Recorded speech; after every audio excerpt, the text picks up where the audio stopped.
Shalom saudara-saudari yang dikasihi Tuhan. Kita kembali lagi mengupas kitab Kejadian. Kita akan melanjutkan yang kemarin. Jadi kita hari ini akan membahas Kejadian 5 ayat 25 sampai 31. Yang akan saya bawakan kali ini berjudul Nama Nuh.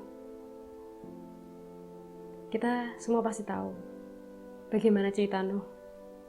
Bagaimana dia akhirnya membuat sebuah bahtera. Banyak hal yang kita lewati pada masa sulit ini, saudara. Hal-hal duniawi masuk dengan begitu mudahnya.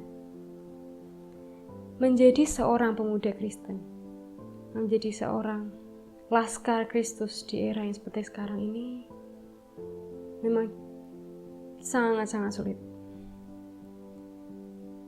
Bisa dibilang hal-hal di luar, hal-hal di samping kita toksik, seperti ketika kita tidak nyontek dibilang cupu, ketika tidak nakal seperti teman-teman yang lain dibilang sok baik kamu, atau dibilang hidup kita nggak ada pengalamannya karena lurus-lurus aja, atau yang lain lagi.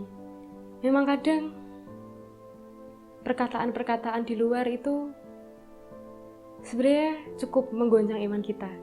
Apakah kita harus ikut mereka agar kita diterima? Apakah kita harus ikut mereka biar dibilang anak yang up to date dan lain-lain? Seperti halnya yang sudah saya sering katakan, kita lahir di dunia ini, kita merupakan anak-anak pilihan. Kita memiliki tujuan hidup.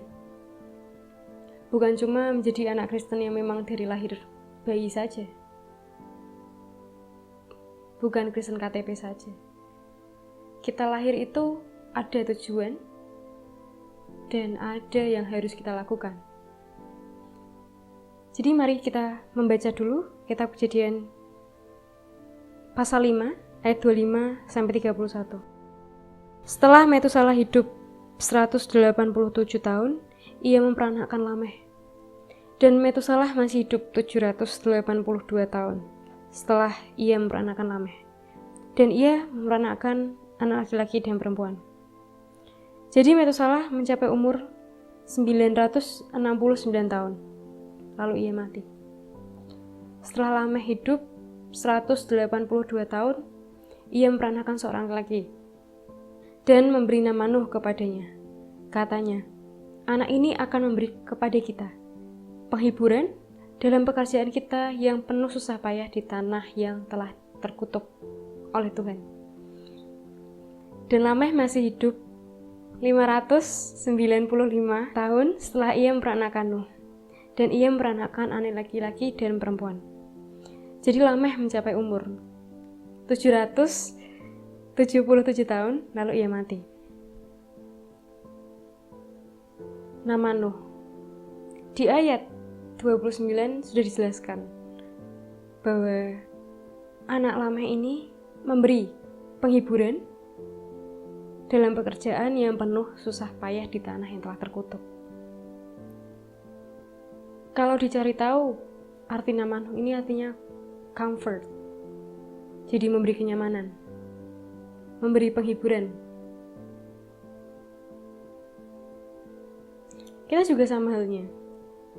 Kita diberi nama orang tua kita, nama yang indah, nama yang berbeda-beda. Nama memiliki arti yang baik.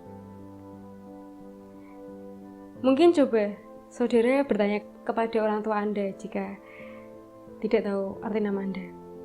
Seperti contoh nama saya. Itu berarti berharga dan menjadi berkat bagi orang lain. Atau mungkin ada yang namanya seperti Daud, atau bahkan Samuel, atau bahkan Elisa, seperti nabi-nabi yang sudah ada zaman dulu, karena orang tua kita menghendaki kita bisa menjadi seperti mereka. Kita bisa menjadi seorang anak yang hebat gitu.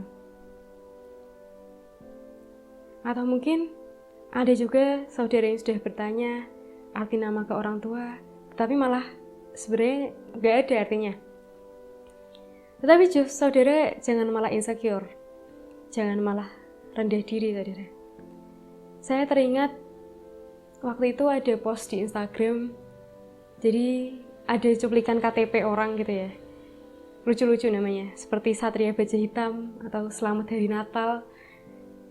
Memang kadang mungkin artinya harus kuat seperti Satria gitu, atau memberi kedamaian seperti Hari Natal. Mungkin memang ada tujuannya seperti itu, saudara. Jadi saudara yang sudah bertanya arti nama saudara itu, tapi saudara tidak mendapatkan artinya, jangan insecure, jangan rendah diri, saudara. Atau bahkan mau ganti nama karena gak ada artinya. Tetapi ini bukan perihal nama Anda saja. Ini perihal tujuan Anda hidup, tujuan Anda lahir ke dunia ini.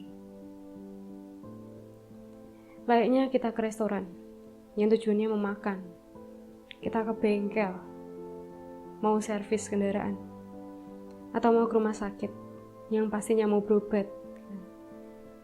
Jadi kita lahir bukan hanya hidup, bukan hanya lahir aja dari bayi hingga dewasa, tapi tujuan kita lahir, apalagi kita yang sudah percaya pada Kristus, tujuan kita adalah menjadi seorang Kristen yang baik, yang berdampak bagi semua. Jadi kita harus bangga akan hal itu. Mungkin ada cacian, cemooh jika kita tidak berbuat hal-hal yang duniawi. Kita dijauhkan, kita diasingkan dari orang-orang lain. Tidak apa, saudara. Masih ada kok komunitas rohani yang baik, masih ada kok yang mau menerima saudara. Dan yang pasti masih ada kok Bapa di surga gitu. Jadi kita harus bersyukur kita dilahirkan jadi seorang Kristen yang notabene kita sudah tahu kita diberi keselamatan gitu. Syukur-syukur malah kita bisa menggait, membawa orang-orang di sekitar kita menjadi percaya akan Kristus. Jadi nama Nuh yang memiliki arti baik ini, dia bukan hanya nama biasa, tetapi nama yang memiliki tujuan. Dan juga seperti kita ini anak-anak Tuhan, kita ini anak-anak Allah yang diberikan mandat, kita diberikan kelebihan-kelebihan. Jalanilah tujuan itu. Jadilah seorang Kristen yang berdampak bagi orang lain. Sekian yang bisa saya sampaikan, kiranya bisa menjadi berkat bagi saudara sekalian. Amin, terima kasih.